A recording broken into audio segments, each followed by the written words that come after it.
시기 바랍니다. 오늘 본문에는요 등장하는 사람이 다윗 그리고 미갈이 있습니다. 특별히 이 다윗과 미갈의 공통점 혹시 여러분 뭔지 아세요? 다윗과 미갈, 다윗은 남자고 미갈은 여자입니다. 자, 두 사람의 공통점이 뭘까요? 1부 때는 왕족이라는 얘기를 하시더라고요. 그러니까 다윗은 지금 스스로 왕이 되었고 미갈은 사울왕의 딸이어서 왕족이었고 또 다윗의 아내니까 왕족이다라는 거죠. 아마 제가 주일학교 아이들 예전에 주일학교 사역을 할 때 아이들한테 물으면 이렇게 애들이 대답했을 것 같아요. 목사님, 사람이요. 네, 사람이잖아요, 그죠? 왕족이면서 사람인 이 두 사람이 나오는데 그것 말고도 또 다른 공통점이 있는 것 같습니다. 사무엘하 6장은요 다윗의 실패로 시작합니다. 다윗이 왕이 된 다음에는 승승장구했거든요. 하나님께서 다윗과 함께 하시니라 라고 말씀하시면서 늘 승리하는 삶이었습니다. 왕이 된 다음에 예루살렘 성을 400년 동안 정복하지 못했던 그 성을 정복하였고 또 민족의 원수 블레셋을 무찌른 다음에 그가 그 다음 행보가 뭐였냐면 하나님의 언약궤를 예루살렘 자신의 성으로 모셔오는 것이었다라는 거죠. 그동안 이 하나님의 궤는 사울왕의 통치 기간 내내 기럇 여아림이라는 아비나답의 사람의 집에 머물러 있었다라는 거죠. 그러니까 사울의 통치 기간이 40년이었으니까요. 거의 40년, 그 다음에 사무엘 시대에 그리고 다윗의 이 시간을 하면 어떤 학자들은 약 70년간 이렇게 기럇 여아림의 아비나답의 집에 있었다라고 말하더라고요. 다윗은 하나님의 임재를 상징하는 언약궤를 정말 사모하는 마음으로 자신의 성 예루살렘 성으로 모셔오기를 원했습니다. 근데 결과는 실패였어요. 너무 사모하고 하나님 보시기에도 너무 좋은 의도였는데 실패했다라는 거죠. 그러면 우리가 무언가를 실패했을 때 원인을 찾지 않습니까? 준비가 부족했을까요? 아닙니다. 다윗은 이 하나님의 궤를 모셔오기 위해 이스라엘에서 3만 명이라는 사람들을 뽑아내었습니다. 그리고 여러 악기를 연주하는 찬양대도 불러 모았고요. 새 수레를 또 제작하고 그것을 통해서 하나님의 언약궤를 가져오기를 원했습니다. 아마 새 수레라고 하니까 그냥 우리가 어르신들이나 옛날에 했던 뭐 달구지나 리어카 이런 거 생각하시는 분도 있을 텐데요. 아니면 뭐 화물트럭 이런 거 생각하는 게 아니라 그 당시에 새 수레라고 하면 아마 다윗이 최고급 제일 좋은 사양으로 수레를 만들어서 하나님을 모셔오는 일에 그 일들을 사용했겠죠. 다윗은 이렇게요 빈틈없이 최선을 다해 준비하였습니다. 그러니까 자신이 할 수 있는 최선, 하나님이 원하시는 일 모든 것을 다 동원했기 때문에 실패할 것이라고 생각하지 않았을 것 같아요. 그런데 그 언약궤를 옮기는 과정 가운데 그 언약궤를 잘못 만져서 웃사라는 사람이 죽게 됩니다. 그리고 그 일의 두려움을 느낀 나머지 이거 하나님이 원하시는 것 아닐까? 내가 뭔가를 잘못한 것 아닐까? 라는 마음 때문에 그 언약궤가 예루살렘 성이 아니라 오벳 에돔의 집으로 옮겨지게 되었다라는 거죠. 이게 다윗이 왕이 되고 처음 겪는 실패의 모습이었습니다. 반면에 또 한 사람 미갈은 자신이 사랑하는 사람과 결혼했던 성공적인 가정생활을 꾸렸던 사람이었어요. 그는 다윗을 너무너무 사랑했어요. 그래서 그 다윗과 결혼하고 싶었고 정말 다윗과 결혼했습니다. 즉 내가 결혼하고 싶은 사람과 결혼을 이룬 그 시대적으로 보면 매우 진취적인 여성이었다라는 거죠. 이러한 진취적인 성품과 또 부유한 가정 아닙니까? 왕의 딸이니까요. 그리고 그 지위도 공주였습니다. 그런데 뭐 하나 부족할 것, 성품도 환경도 다 가진 것 같은데 미갈의 삶은요 결혼 이후에 실패의 연속이었다라는 거죠. 다윗과의 결혼 생활은 아버지 사울에 의해서 깨어지게 됩니다. 그리고 아버지는 다시 이 미갈이 다윗과 합쳐지는 걸 원하지 않아서 강제로 발드엘이라는 남자를 소개시켜서 강제로 결혼시켜 버렸습니다. 그리고 10여 년이 흐른 다음에 발드엘과 살고 있었는데 이번에는 다윗 때문에 발드엘과 이룬 그 가정이 깨어지게 된다라는 거죠. 왜냐하면 다윗이 사울의 아들 이스보셋의 군대 장관이었던 아브넬이라는 사람이 항복을 하고 요청했을 때 첫 번째 조건이 이거였어요. 내가 사울왕의 사위 아니냐, 나의 아내가 미갈 아니냐, 그러면서 미갈을 나에게 보내라 라고 한 거죠. 이미 발디엘이라는 사람과 10여 년을 살고 있는 그 즈음이었습니다. 그냥 날벼락이 아니겠습니까? 이 미갈이나 발디엘에게 말입니다. 미갈의 마음은 성경에 어떻다 저떻다 나와 있지 않아요. 그런데 그 배우자였던 발디엘의 마음은 우리가 충분히 유추해 볼 수 있을 것 같습니다. 사무엘하 3장 15절 16절에 이렇게 말합니다. 이스보셋이 사람을 보내 그의 남편 라이스의 아들 발디엘에게서 그를 빼앗아 오매 그의 남편이 그와 함께 오되 울며 바후림까지 따라왔더니 아브넬이 그에게 돌아가라 하매 돌아가니라. 어느 날 내가 정말 사랑하는 아내와 또 남편이 서로 아름다운 가정을 이루고 있었는데 갑자기 전 남편이라는 사람이 등장한 거예요. 그러더니 그 남편이 아내를 달래요. 근데 내가 싫다 좋다를 말할 수 없어요. 나라가 앞장서서 너는 너의 아내를 줘야 된다라는 거예요. 울면서 그 남편이 바후림까지 따라왔어요. 얼마나 그 비참합니까? 그런데 아브넬이 야 그만 울어. 너 왜 이렇게 치근덕거려? 너 왜 이렇게 질척거려? 야 가. 네가 이거 운다고 되는 일이 아니야. 이건 나라의 일이야. 지금 이 일이 나와 이 북쪽에 있는 이 11지파한테 얼마나 중요한 일인데 야 가. 그렇게 말하니까 울면서 돌아서야 되는 게 이 발디엘의 상황이었다라는 거죠. 발디엘이 얼마나 슬펐을까요? 반면에요, 미갈은요. 아마 발디엘과 미갈이 관계가 안 좋았으면 발디엘이 막 다윗이 미갈을 원하는데 그러면 돌아서 가지고 이랬을지도 모르잖아요. 근데 그게 아니잖아요. 막 울잖아요. 이처럼 미갈도 비슷하지 않았을까요? 그렇게 자신을 사랑해주는 남자가 그 길을 쫓아오면서 울면서 그런 어쩔 수 없는 상황 가운데 그 미갈의 인생은 이처럼 온통 실패와 상처투성이었습니다. 아버지에게 정략결혼 당한 거였거든요. 다윗에게. 아버지에 의해 가정이 깨졌었습니다. 그리고 아버지에 의해 강제로 다른 사람과 결혼했고 전 남편에 의해서 또 가정이 깨어지는 슬픔을 맛보고 있습니다. 이처럼 사무엘하 6장에 나오는 다윗과 미갈은 실패가 가득한 삶과 상황에 놓여 있다라는 공통점을 가지고 있다라는 거죠.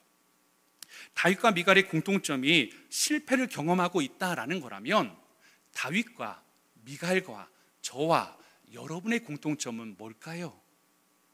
주일학교 아이들 말로 사람이요. 그리고 또 하나요. 우리도 실패를 경험하고 있다라는 것입니다.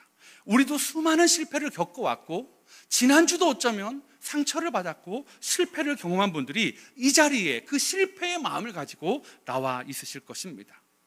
그런데요, 오늘 다윗과 미갈은 실패를 경험했지만 미갈은 실패에 묶여 있어요.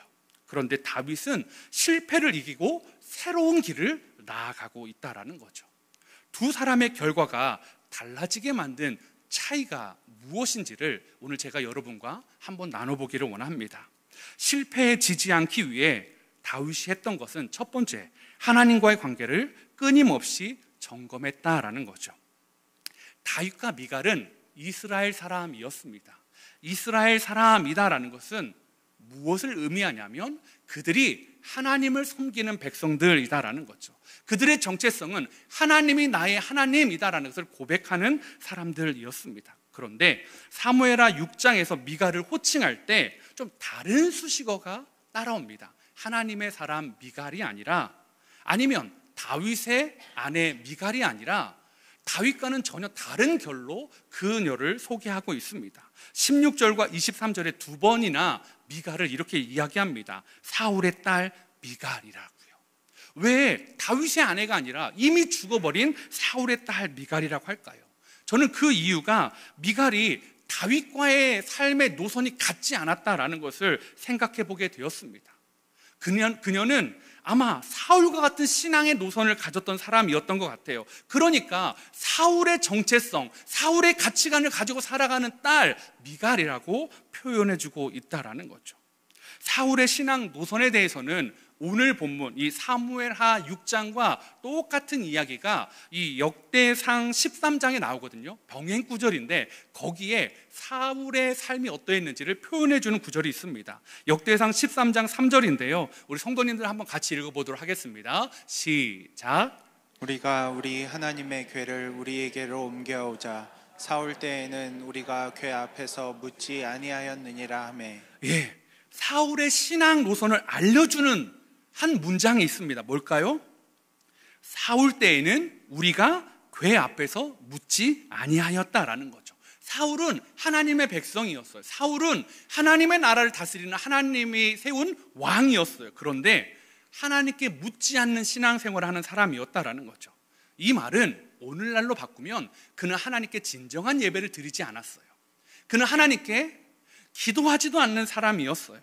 반면에 다윗은요, 다윗에 대해서는 이 6장에서 가장 많이 쓰여지는 말이 뭐냐면 여호와 앞에서라는 단어입니다. 6번이나 이 6장에 나오는데요, 다윗은 하나님을 믿는 백성으로서 늘 하나님 앞에서 살아가는 사람이었다라는 거죠. 하나님 앞에서 언약궤를 가져오고 싶었고, 하나님 앞에서 그 언약궤의 실패를 뚫어내고 싶었고, 하나님 앞에서 그는 모든 것들을 하고 있다라는 거죠. 근데 이 6장에서만 그럴까요? 아니었습니다. 사울을 죽일 수 있는 2번의 기회가, 결정적인 기회가 있을 때 그는 자신의 생각과 자신의 상황이 아니라 하나님 앞에서 사울을 어떻게 해야 되는지 생각하고 묻습니다. 그러면서 이런 결론에 도달하죠. 하나님의 기름 부음 받은 자를 내가 죽일 수 없다라고요. 시글락이라는 블레셋 성에도 피난이 있을 때 아말렉 사람들이 쳐들어와서 다윗의 가족과 부하의 가족과 온 재산들을 다 뺏어가고 성을 불태운 일이 있었습니다. 그때 다윗은 또 생각합니다. 그 상처, 그 실패 속에서 하나님 앞에서 생각하죠. 그래서 그가 고백한 것이 무엇입니까? 그의 하나님 여호와를 힘입고 용기를 얻었더라라고 말입니다. 다윗은 실패 속에서 늘 하나님의 관계가 우선이 되었던 사람이었다라는 거죠. 아니, 어쩌면 그 하나님의 관계 때문에 때로는 고난의 그 상황에 던져져야 될 때가 있었습니다. 하나님과 관계 때문에 사울을 죽이지 않아서 도망자의 삶이 길어졌죠. 실패 속에서 함몰되지 않고 나올 수 있었던 힘도 하나님과의 관계 안에서 그가 누릴 수 있는 은혜였다라는 거죠. 제가 2주 전 수요일이요, 지지난주 수요일에 개인적으로 알고 있는 한 선교사님이 저에게 연락을 주셨습니다. 이 선교사님은 제가 한 7, 8년 이렇게 전에 유년부 사역을 이렇게 할 때였어요. 유년부 사역을 할 때 그 선교사님의 큰 아이를 제가 유년부에서 가르쳤기 때문에 좀 잘 아는 가정이었습니다. 그런데 이 가정이 선교사로 떠나면서 떠나진 나라가 인도였는데요. 왜냐하면 이 선교사님의 남편분이 인도 분이셨거든요. 그러니까 인도 현지인이 인도에 대한 소망을 품고 온 가족이 인도로 선교사로 떠났어요. 그 첫째 아이가 유년부, 이제 초등학교 1, 2학년 때 저와 함께 여름 성경학교를 수련회를 갔었는데요. 가가지고 은혜를 몽땅 받은 거예요. 그러면서 얘가 이런 고백을 했대요. 엄마에게. 엄마, 나도 선교사가 되고 싶어요. 여러분은 전혀 이런 것 같은데, 여러분 초등학교 1, 2학년이 선교사가 되고 싶다 했다니까요. 그랬더니 사실은 엄마가 그래, 우리 마침 나가야 되는데 얘한테 어떻게 설명해야 될까 고민했는데 너의 소원을 이뤄줄게. 데리고 이제 가신 거죠. 그렇게 하고 초반에 몇 번 연락도 받고 한국 들어왔을 때 뵙기도 하고 했었는데요. 한 2, 3년 연락이 뜸했었거든요. 근데 이제 지지난주 수요일에 카톡이 이렇게 왔더라고요. 사진 하나와 내용이 이렇게 왔는데 제가 그걸 보면서 참 마음이 아팠습니다. 그 메시지가 이거였습니다. 남편 인도인 선교사님이요, 차오 선교사님인데 그분이 6월 27일 날 고열로 병원에 입원하게 됐다라는 거죠. 그리고 그 와중에 급격하게 산소 포화도가 떨어지면서 응급실에 들어가게 됐고, 그 와중에 갑작스럽게 폐혈증이 와서 사흘 만인 6월 30일에 소천했다라는 것이었습니다. 그러면서 사진 하나가 그냥 황무지 같은 땅에 묻힌 그 묘요, 그리고 십자가 꽂혀 있고 그 옆에 꽃다발들이 이렇게 있는 사진을 저한테 보내셨더라고요. 그러면서 가정을 위해 좀 기도 부탁한다고, 그러면서 특별히 제가 알고 있었던 그 데이브, 그리고 또 그 동생 주호, 그 막내 아셀 위해서요. 벌써 그 아이들이 16살, 14살, 12살이 되었습니다. 하나님을 위해 살아가고 하나님을 위해 자신의 삶을 가장 낮은 곳에서, 정말로 열악한 그 인도의 빈민촌에서 그렇게 마지막까지 복음을 전하다가 그렇게 하나님이 불러가신 그것을 보면서, 왜 하나님은 그 가정을 돌보지 않으셨을까라는 생각이 그 가정에 들지 않을까요? 16살 있는 그 아이에게 그 마음이, 생각이 드는 게 당연한 것 아니겠습니까? 그 선교사님의 사역은요, 성공입니까? 실패입니까? 성공이라고 말할 수는 없을 것 같아요. 그렇다고 실패라고 말하기도 하나님의 일인데 그렇게 말할 수도 없을 것 같고요. 그런데 그 가정이 느끼게 하는 고통이요, 아픔이요, 그게 마음이 오니까 막 마음이 무너지는 거예요. 제가 아는 그 16살 데이브가 7, 8년 만에 봐야 되는데 그 아이를 어떻게 내가 봐야 될까라는 생각을 해보게 되었습니다. 선교사님은 아이에게 아빠의 죽음을 어떻게 설명해야 될까요? 하나님은 어떤 분이라고 아이들에게 말해줘야 될까요? 아빠의 수고와 헌신을 무시하신 하나님, 우리의 기도를 들어주시지 않는 하나님, 얼마나 고민이 될까요? 엄마가요. 그런데 그 첫째 아이요, 그 아이가 기도 중에 하나님께 이런 응답을 받았대요. 하나님께서 아빠랑 함께 계시다고 걱정하지 말라고 말씀해 주셨어요. 그렇게 엄마에게 이 16살짜리가 이번에는 말하는 거였습니다. 엄마는 아이를 어떻게 위로할지 모르는데 아이가 엄마를 위로합니다. 무엇 때문입니까? 안 아파서입니까? 아이가 16살, 14살, 12살 아이들이 우리 아빠 이제 필요 없어 그래서입니까? 아니요. 여전히 어쩌면 세상에 전 우주 같은 아버지를 잃었는데, 그 빈 공간이 있는데 그 상처를 하나님의 응답으로 이겨내더라고요. 하나님과의 관계가 그 아이가 견딜 수 있는 힘을 주더라고요.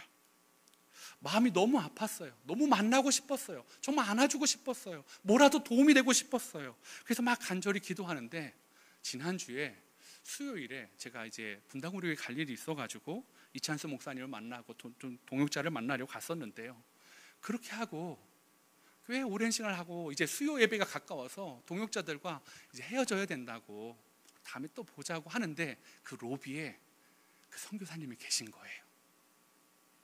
그리고 그 선교사님을 봤는데 그 옆에를 그 카페가 있는데, 그 카페 교회 안에 있는 1층의 카페를 봤는데 거기에 남자애 셋이 있는 거예요. 데이브가 있더라고요. 제가 그 아이한테 다가가서 아무 말도 못했습니다. 그냥 이렇게 안고 그 아이가 들었던 응답, 하나님께서 아빠랑 함께 계시니까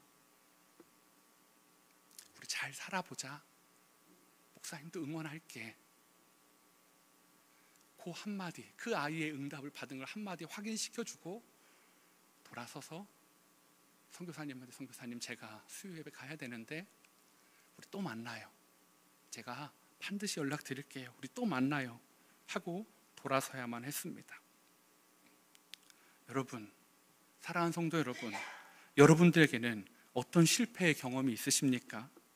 여러분이 겪은 실패 때문에 혹시 하나님 앞에 좀 화나 있거나 삐져 있는 분 있으십니까? 미갈에게는 자신이 겪은 실패가 먼저였어요. 그래서 실패 때문에 하나님을 밀어냈어요. 그런데요, 다윗은 내가 겪은 실패보다 하나님과의 관계가 우선이었어요. 하나님과의 관계가 더 중요했어요. 그래서 최선을 다했던 3만 명을 모으고 최신식 이동수단과 찬양대를 동원하는 실패를 겪었어요. 백성들 앞에서 체면이 말이 아니게 됐어요. 그런데 그 실패의 후유증이 적어서가 아니라 그는 다시 도전합니다. 하나님과의 관계를 포기할 수 없어서요. 하나님과의 관계를 끊을 수 없어서 실패했지만, 하나님의 거절한 것 같지만 그는 다시 도전하고 하나님의 언약궤를 모셔오는 일에 다시 나아간다라는 거죠.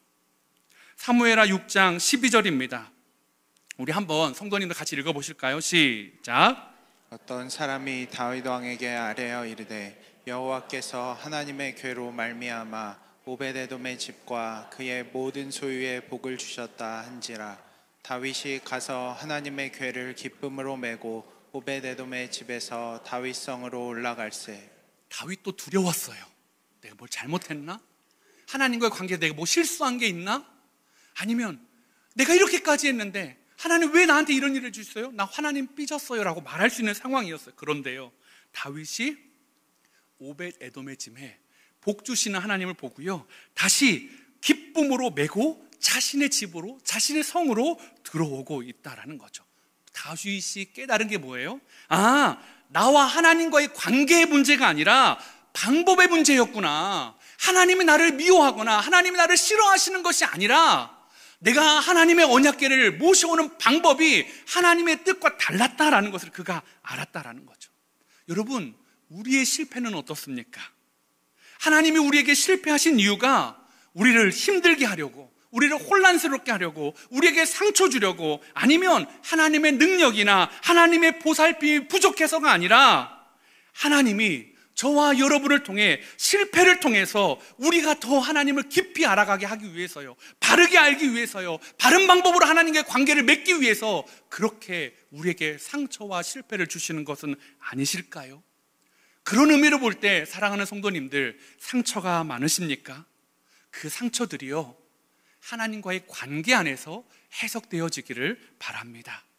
그럴 때 그 상처는요, 하나님과 다시 회복되어지는 빛나는 별과 같은 상징이 될 거예요. 하나님이 나를 싫어하셨어, 하나님이 나를 미워하셨어, 하나님이 나를 버리셨어, 나와 함께하는 걸 싫어하셔가 아니라 그 상처를 통해 하나님이 나와 화목하기를 원하셨어, 내가 하나님과 더 친밀해지기를 원하셨어, 바른 방법으로 하나님과 가까워지기를 원하셨어 라는 그 의미를 우리에게 주시기 위함 아니시겠습니까?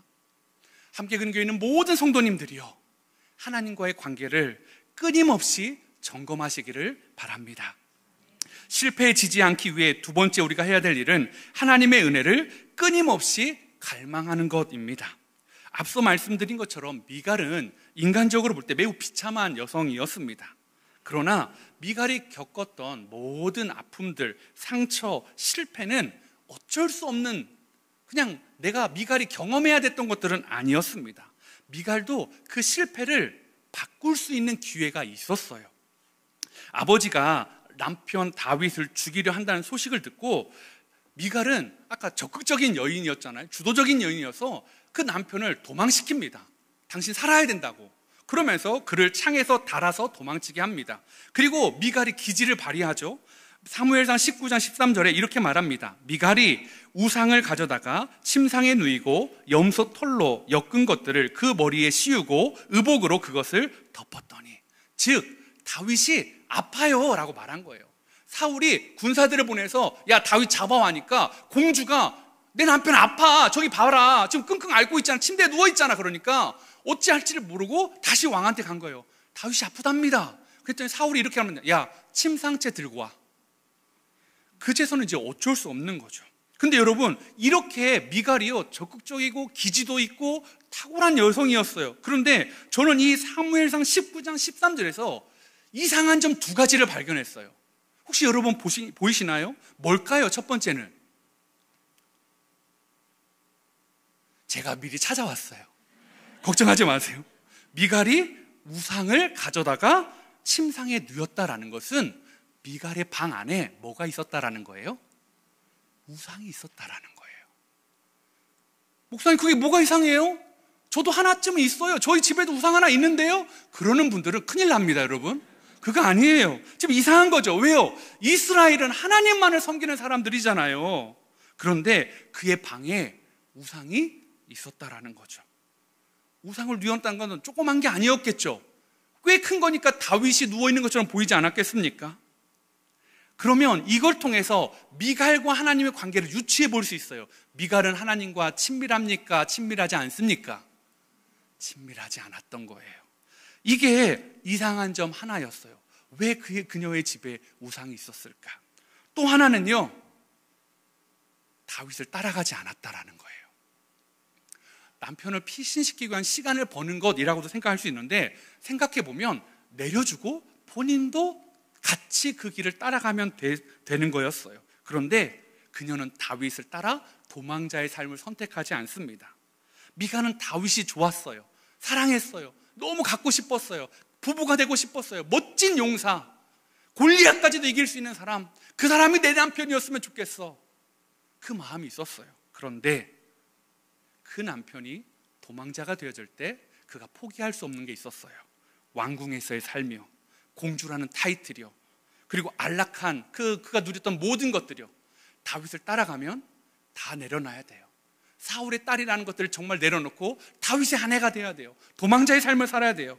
그런데 그녀는 그러고 싶진 않았어요. 그 타이틀, 공주라는 타이틀, 사울의 딸이라는 타이틀 주는 권리와 안락한 삶과 그 밖의 모든 것을 포기하고 싶지 않았다라는 거죠. 인간적으로 보면 미갈은 참 불쌍합니다. 그러나 말씀드렸죠? 미갈은 그녀의 가정을 지킬 수 있는 시기가, 타이밍이 몇 번 있었다라는 거죠. 반면에 다윗은요, 미갈과 다른 선택을 합니다. 다윗은 3만 명이나 되는 그 대대적인 동원을 해서 하나님을 궤를 옮겨오는 일에 실패했습니다. 그런데 또 도전해요. 왜요? 자신의 실패보다 하나님이 더 중요하니까요. 이번에는 최신식 수레가 아니라 하나님이 말씀하신 대로, 민수기에서 말씀하신 대로 레위인들의 어깨에 짊어지고 다시 도전하자라고 말하고 있다라는 거죠. 왜 그랬을까요? 다윗은 하나님의 은혜로 자기가 여기까지 왔다는 것을 너무 잘 알았어요. 목동이었던 다윗, 골리앗을 이길 수 있었던 다윗, 공주의 남편이 될 수 있었던 이유는 하나님의 은혜였다라는 거죠. 그 은혜를 알기에 그는 하나님의 궤를 포기할 수 없었어요. 나는 실패해도 돼. 나는 원래 실패자였어. 나는 가문에서 가장 미움받는 막내 아들이었어. 나는 고아 같은 아들이었어. 그런데 하나님의 은혜가 나를 이렇게 만들어주셨는데 나는 하나님과 함께하는 걸 실패하고 싶지 않아. 고기를 먹어본 사람이 맛을 알고 먹는 것처럼 여러분, 은혜도 경험해 본 사람이 사모합니다. 왜요? 은혜가 어떤 것인지를 아니까요. 내 삶에 은혜가 어떻게 작동되는지를 아니까요. 기도도 마찬가지예요. 기도의 응답을 맛본 사람이 더 간절하게 기도합니다. 왜요? 하나님이 들어주신다는 확신이 있으니까요. 말씀을 보는 분들도요, 말씀의 은혜가 내 삶에 어떻게 변화시키는지 아는 분들이 말씀을 봅니다. 왜요? 그 말씀이 어떤 능력이 내 삶에 전환점을 주는지를 경험해 보았기 때문이다라는 거죠. 예배는요, 예배를 통해 하나님을 만난 사람만이 사모합니다. 못되는 신앙이지만 한 번도 하나님을 인격적으로 경험하지 못한 분들은 예배가 고문일 거예요. 오는 것이 매년 고문이에요. 올 때마다 힘들어요. 차라리 주일날에 그냥 쉬거나 놀러 가거나 골프 치러 가거나 뭐 잠을 자거나 이런 게 훨씬 더 좋은데, 모태신앙이어서 여전히 어머니한테 효자 소리는 듣고 싶어서 교회 다녀왔습니다. 그 이야기 한마디 하려고, 아니면 마음에 찔리는 것 좀 무마하려고 그냥 습관처럼 나오시는 분들이 있다면 그건 진짜 불행한 것 아니겠습니까? 다윗은요, 하나님을 맛본 사람이에요. 그래서 성경에 나와 있지 않은 방법으로 하나님께 제사를 드려요. 하나님께 성경에 나오지 않는 방법으로 제사 드리면 혼나야 되는 거 아닙니까? 그 제사 방법이 뭐냐면 사무엘하 6장 13절입니다. 한번 같이 읽도록 하겠습니다. 시작. 여호와의 궤를 맨 사람들이 6걸음을 가매 다윗이 소와 살찐 송아지로 제사를 드리고, 기레한 여아림에서 예루살렘까지 약 16km 정도가 된대요. 근데 그 16km가 되는 거리를 6걸음 가고 멈춰서 소를 각을 뜨고 제사를 드리고, 그린 다음에 그 제사가 다 드려진 다음에 또 6걸음을 가고 또 짐승을 잡고 하는 거예요. 짐승 걷는 것보다 짐승 잡는 시간이 더 많아질 겁니다. 제사 드리는 시간이 많을 거예요. 이게 행렬인지 제사인지를 구분할 수 없어요. 율법에 어디에도 나와 있지 않은 제사법이에요. 첫 번째 운반에 3만 명이라는 사람을 동원했던 다윗이요, 뭐 사실 언약궤 이거 드는데 한 사람들 뭐 제사장들 몇 명이면 되는데 수레로 하면 몇 사람이면 되는데 왜 3만 명이냐고요. 낭비 아닙니까? 그런데 다윗은 3만 명을 동원했어요. 두 번째는 6걸음마다 제물을 바쳤어요. 마치 하나님이 6일 동안 일하시고 7일째 안식하셨던 것처럼 6걸음 가고 한 번을 쉬면서 하나님께 제사를 올려드린 거죠. 왜 그랬을까요? 하나님의 임재가 너무 좋으니까요. 그가 3만 명을 모으는 거 아깝지 않았어요. 16km 걸어가면서 6걸음마다 한 번씩 제사 드리는 거, 그것 시간 오래 걸리는 거 괜찮았어요. 하나님이 오시는데요. 하나님이 나의 집으로 오시는데요. 수많은 소와 송아지를 잡는 거, 제물을 드리는 거 괜찮았어요. 왜요? 하나님이 나와 함께 하신다는 그 마음이 들었으니까요. 여러분, 다윗에겐요, 하나님만 함께 하실 수 있다면 시간도 소도 사람들 동원하는 것도 낭비가 아니었어요. 그런데 미갈은 어땠습니까? 너무 다르죠. 그녀에게 다윗을 따라가는 건 잃을 게 너무 많은 선택이었습니다. 여러분은 무엇을 갈망하고 있으십니까? 다윗을 너무 사랑했지만 공주라는 신분과 왕궁을 포기할 수 없었던 미갈처럼 하나님을 사랑하지만 혹시 세상을 포기할 수 없는 것이 너무 많아서 하나님을 따라 살지 못하고 있는 것은 아니십니까? 혹시 여러분 집안에 한켠에 우상들이 하나 둘씩 있는 건 아니십니까? 자녀가 우상이고 승진이 우상이고 건강이 우상이고 뭐가 우상이고 그것 때문에 하나님을 향한 그 온전한 자리에 나가지 못하고 있는 건 아니십니까? 다윗이 자신의 옷이 흘러내릴 정도로 왜 춤출 수 있었을까요? 기쁘니까요. 지금 나라의 돈과 자신의 돈이 쏟아 부어지고 있는데 기쁜 거예요. 왜요? 하나님이 오시잖아요. 나를 왕으로 삼아주신 그분이 오시잖아요. 나를 고아 같은 나를, 가정에서 사랑받지 못했던 나를 사랑하여 주신 분이 오시잖아요. 나를 골리앗의 손에서 건져주신 분이 오시잖아요. 나를 가정에 깨트린 가정 가운데 나를 다시 왕으로 여전히 회복시켜 주시는 그분이 오시잖아요. 사랑하는 성도 여러분, 오늘 저와 여러분의 예배는 미갈의 모습입니까? 다윗의 모습입니까? 오늘 집을 나와서 이 자리에 올 때 여러분 안에 그 하나님을 향한 갈망이 있었습니까? 아니면 오늘은 목사가 제발 빨리 끝냈으면 좋겠다, 그 마음으로 오셨습니까? 아니면 좀 시원하면 우리 정평은 전사가 찬양하면 그 다음부터는 숙면해야지, 뭐 그런 마음으로 혹시 오셨습니까? 아니면 아무런 기대감도 없이 뭐 찬양을 뭘 하든 기도를 뭘 하든 청년들이 나와서 뭘 하든 나는 나의 길을 갈 거야, 난 마이웨이야, 혹시 이런 분들 있으십니까? 눈은 여기를 보지만 마음으로는 아무것도 보지 못하는 분들 있으십니까? 사랑하는 성도 여러분, 그 미갈과 다윗의 삶이요, 그 차이가요 나중에요 결정적인 차이가 됩니다. 오늘 이 말씀을 집에 가서 한번 읽어보십시오. 미갈이 어떻게 됐는지, 다윗은 어떤 삶을 살아가게 되었는지요. 저와 여러분이 미갈처럼 예배드리지 않기를 원합니다. 다윗처럼 하나님을 사모하기를 원합니다. 하나님께 드리는 것을 아까워하지 않기를 원합니다. 왜요? 하나님이 우리를 사랑해 주는 게 훨씬 더 크니까요. 뭘 드려도 아깝지 않은 그러한 삶을 살아가는, 그 임재를 경험하는 저와 우리 함께 그린 교회 성도님 되시기를 소망해 봅니다.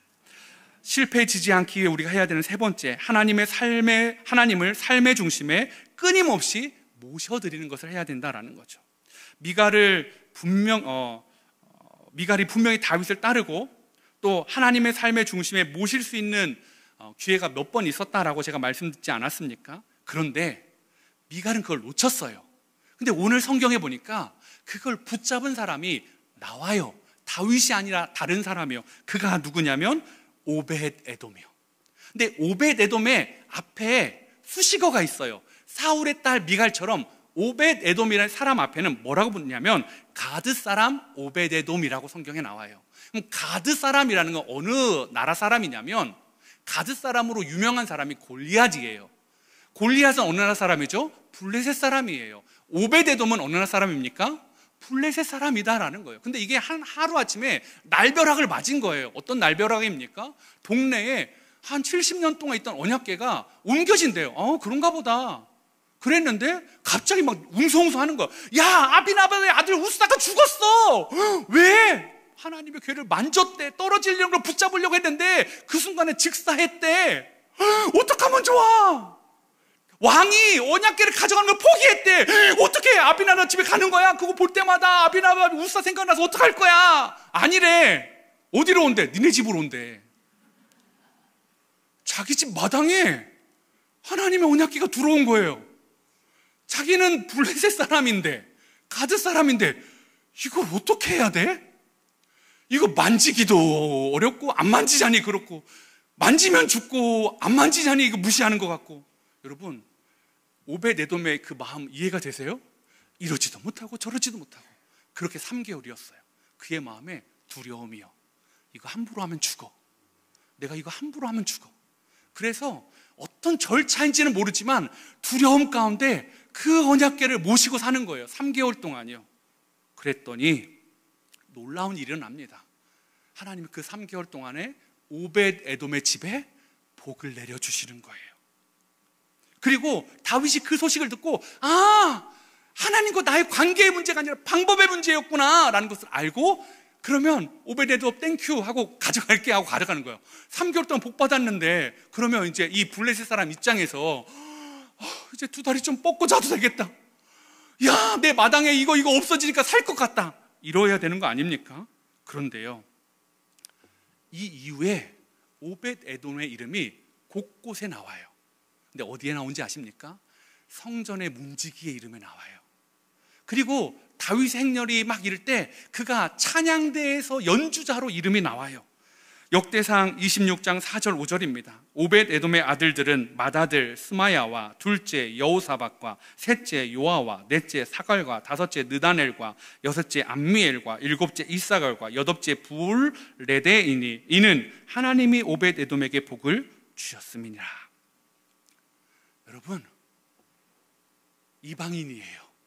그런데 고작 3개월 하나님의 임재를 경험했는데 그 임재를 놓치고 싶지 않은 거예요. 그는 찬양대에 들어갑니다. 그는 문지기로 일합니다. 여러분은 하나님을 만난 지 얼마나 되셨습니까?